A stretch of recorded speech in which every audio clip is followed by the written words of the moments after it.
We're at our storage and test facility. It looks like Infiniti dropped off one of their new 2022 QX55 SUVs.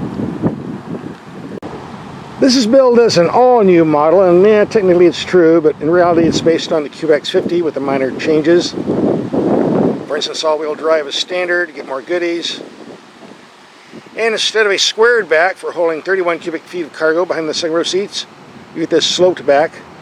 Drops it down to around 26. Still, there's plenty of room back here, especially with these second row seats folded. And one thing I hate about SUVs is when they give us carpeted floor mats, because all your gear slides back and forth. You take corners, but Infiniti has a good idea here. Just flip it over. Now we get a nice rugged rubber mat with lots of traction on here, and nothing's going to slide on this. Thank you, Infiniti, for getting it right. But one thing they didn't get right, under here there is no spare tire. Nope. No jack. I didn't even find a tire repair kit. And that's because this comes issued with run-flat tires. So if they deflate, you get maybe 30-40 miles, go to repair station. If it's a 3-day holiday weekend and you're 200 miles in the nearest city, lots of luck. If you're going out of town, you need a spare tire. If you're going off-road, you need a spare tire. The dealer can hook you up with one. If you buy one of these, you might want to consider doing so. The base price of a QX is around $47,000, but this is the Sensory all-wheel drive. Comes loaded with just about everything, although naturally they do tack on a few options, as they always do. Okay, I'll scroll, you read. And here's what it's going to cost you for this upgraded Japanese machine. Well, not all Japanese, because it is made in Mexico. Ay, ay, ay. We also tested and did videos on some other expensive SUVs you might be interested in, like this Acura MDX A-Spec.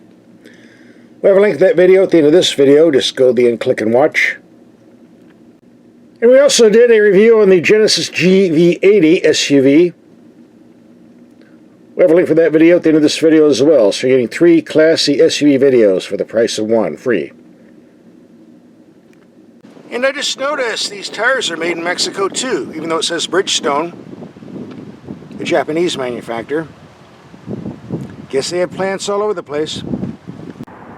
Now let's look under the hood, where we have one of the most sophisticated turbo 4-cylinder engines ever made, according to Infiniti. Over a decade in the making, lots and lots of money developing their VC turbo, which stands for variable compression. The way it works, when you're driving along, very sedate, it bumps up the compression up to 14.5, which is extremely high to get maximum fuel economy. You want to go quick, the compression drops down to a super low, so the turbo can push in lots of air and other goodies to make the vehicle run fast. I'm simplifying this, it's not technical. Bear with me. So you get the best of both worlds. High fuel economy, good performance, all wrapped up in one package, they claim. And they also claim it's quieter than a V6. We'll find out soon enough.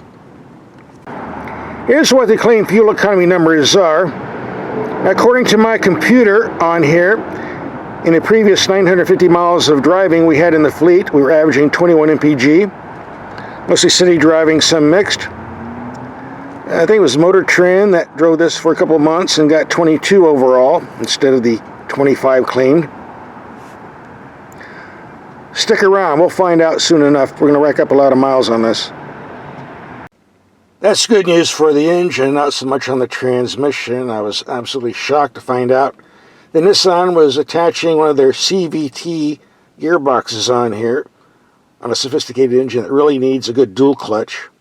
If this was a European vehicle, Porsche, Mercedes, BMW, I guarantee you this engine would have a good 7-speed dual clutch on it, but a CVT, come on guys, really. In all fairness, there are paddle shifters on the steering wheel if you want to go quicker. I'm told it simulates 8 gears, or was it 9? Well, we'll find out when we get on the road. And there is a drive mode switch, giving eco, standard, sport, or personal. If we're going in a hurry, I'll keep it in sport mode. And since we're in the cabin, which is very nice, by the way, excellent quality of materials and workmanship. Let's look at the glove box. A lot of room in here if you take out that thick owner's manual. Put it back in the cubby hole with a spare tire. Belonged, but isn't. Very simple climate buttons. Easy to use radio buttons. Button for the camera system. Here's what the camera system looks like in the daytime.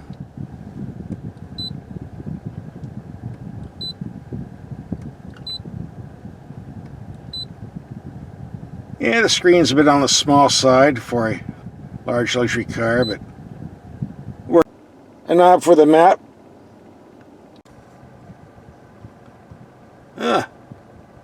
Maybe zoom in on North Korea, look at one of the prison camps. A well-designed gauge cluster. Easy to use buttons on the steering wheel. The sun visors slide back and forth to block out the sun. You'd be surprised at the number of vehicles that have sun visors that don't. Unbelievable in the 21st century. If you don't like all these so-called electronic safety gadgets they put on vehicles today, I don't. You can disconnect everything on the screen here. Although a few items will come back on when you restart the car, but at least I got rid of lane assist permanently. And steering assist. Don't need that garbage. Room for 2 full-size adults in the second row seating. And the door bodywork goes all the way down to the bottom, so the rocker panels are protected against contamination from mud, snow, and dirt. Keeping your pant legs clean, thank you for getting it right. Overall, I give the Infiniti cabin a 10 out of 10. They did a good job on this, and I have no complaints at all. There is one item I did complain about, though. Every time I want to lock the car with the key fob, the horn honks, waking up my neighbors at 3 o'clock in the morning. On a normal car, this wouldn't be a problem. You would simply get on the menu page and eliminate the horn honk and go to flashing lights when you press the key fob, but apparently you can't do that on here. So I got on the Infiniti help system. Got somebody that sounded like he was in India, couldn't help me. Transferring over to somebody who sounded like she was in the Philippines. And her comment was, yes, you can disconnect it, but you have to use your cell phone app. Infiniti app, whatever you want to call it. Or take it to the dealer. It's like, what? You should be able to do this on here. I shouldn't have to go to the dealer or use an Infiniti app on my cell phone, but that's what I was told. So if you don't want to hear this horn honking stuff, that's what you got to do, apparently. First half of the video, show and tell, is over. Second half, we're going out and do some driving. I'm really interested in bringing out this nice engine. Looks really, really sophisticated. Maybe it's the wave of the future. One of the first things we do when we get a vehicle is take the headlights out in the dark, and so they perform. So let's do that right now. What do we have here? 3 small bulbs and 1 large bulb. Got a crazy bird over my head here in the tree. Things will swoop down and pluck me on the head. Let's see what these headlights do. I have them on low beam right now. And now we switch to the high beam setting. And here's what you see from behind. Pretty fancy taillights. Definitely won't miss these. And when you open the door, there's the illuminated Infiniti emblem to remind you what you're driving, in case you forgot. Put the gear in reverse, and here's what you see on the camera.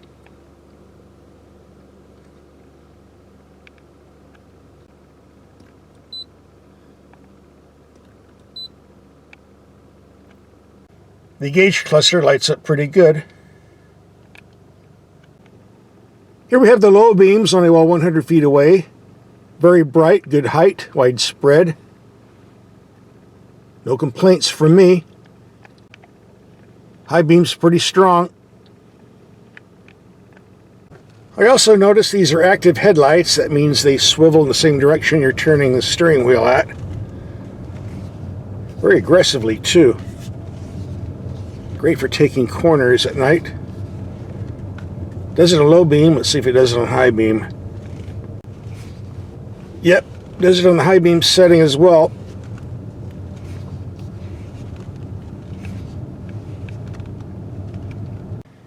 And here we have the high beams on a fence 80 yards away with a building 130 yards away. Lights up the entire countryside. Go to low beam. Lights up the entire countryside. These are very, very nice headlights. I see we're driving the security light crazy up there.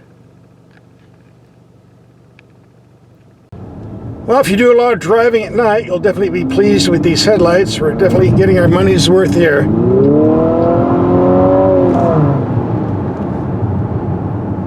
Nice strong engine, by the way, but that's for another video. And the first thing we're going to do is test the ride quality. Now keep in mind these are run flats, which have a pretty rough ride to begin with. Larger 20-inch wheels, which have a rougher ride compared to the 19-18 inches you get on other vehicles. And on the street I've noticed, yeah, it is a pretty stiff ride, but we'll see what it does on speed bumps. So as I do in all of my videos, taking some speed bumps around 15 miles per hour. And let's see what happens. Here comes bump number 1. Heard it, but didn't feel it. These are pretty heavy-duty shocks, apparently, or struts, as the case may be. Number 2. Here comes number 3, and the rough one. Yeah, I felt that, but nothing serious. With 20-inch wheels and run-flat tires, you just cannot expect a super smooth ride. Not going to happen. I don't know what comes on the base QX55. Haven't had one. I have no complaints with the power steering, as other journalists have. It's quick, responsive, decent feel and feedback for something that's drive-by-wire. I'm not complaining. I've been driving this QX for a couple of days, and I'm very, very impressed with this motor. Might be the wave of the future. Low speeds, the high compression, gives good throttle response, lots of torque. High speed, the low compression cuts in, so the turbo can also cut in. So you get pretty good acceleration, 0 to 60 in around 6.5 seconds. Pretty good for a 4,000 pound rig with all-wheel drive. But again, the only drawback is putting a sophisticated engine like this. It's very impressive with a CVT transmission instead of a dual clutch. If you want to wring out the performance on this, you got to keep it in sport mode. Anything less, you start losing the performance you're seeking, which defeats the whole purpose of having the engine in the first place, right? The factory says this engine is very quiet, normal driving, and if you're light on the throttle, yeah, maybe so. But you put your foot down on it, it's a whole different story. So let's put our foot down. Quiet it's not, as you can tell. A nice growl to the engine. Strong brakes. Like the sound the motor makes when we're hitting high RPM. Some people might not. They're probably the same people who bitch about the supercharger whining Hellcats. But when I'm pressing it down, I want to hear something. And this is what you hear.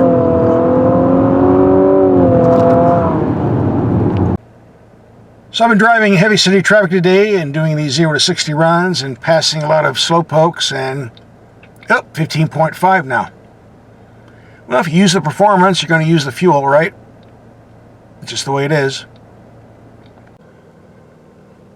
Let's take a highway trip about 100 miles or so and see what type of fuel economy we get in the real world. On the freeway, the QX55 has advantages. The driving position is very nice. Sitting up high, excellent view. The engine's got plenty of passing power. Excellent steering, great stability.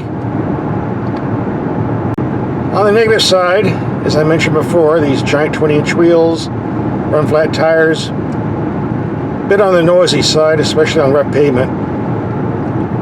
A lot of thumping noises on rough pavement as well. And again, I'm told the less expensive QX55 models come with smaller wheels and conventional tires. They ride a lot smoother, but I've not been able to verify that yet at the time of this video. For what it's worth, I am surprised at the lack of wind noise. This is a very quiet vehicle, aside from the thumping from the tires. Very solid body structure. Very, very quiet otherwise. So it's still good for long trips. We're coming to the end of our trip. And by the way, I was driving in the standard normal mode, not the Eco or Sport, for the record. 97 miles and 23.7 mpg. In all fairness, we were climbing 1,000 feet in elevation. If we get a chance, we'll take another highway trip. This is the official highway figure for now. One more highway trip coming up. I'll try to keep the speed just a wee bit slower. Maybe. The traffic's a bit lighter at this hour, so I'll be able to maintain a constant speed and supposedly get better fuel economy. We'll find out real soon, about 100 miles. Alright, 122.7 miles, 27.0 mpg. Much, much better. So after a week of driving, what's my thoughts on this Infiniti QX55? You know, actually I like just about everything about this vehicle. The styling, the build quality, the engine performance, that nice snazzy interior, the driving position. Of course, there are a few minor things, if you remember. I'd rather have conventional tires than run flats. That's a personal thing that we changed after you get the vehicle. The only beef I have is a CVT transmission. These gearboxes are fine in little economy cars, but for a luxury car like this and a performance engine like that, I really would appreciate a roll transmission. If I can't get a 7-speed dual clutch, at least a conventional 8-speed. But we don't. It's something that really needs to change, I think. And almost every journalist who's driven these agrees with me, so what else can I tell you? But I suspect your typical Infiniti buyer isn't a car buff and doesn't know the difference between a CVT or conventional transmission, so they won't care. Here's some links to other expensive SUVs we've had. Just go to the end, click and watch.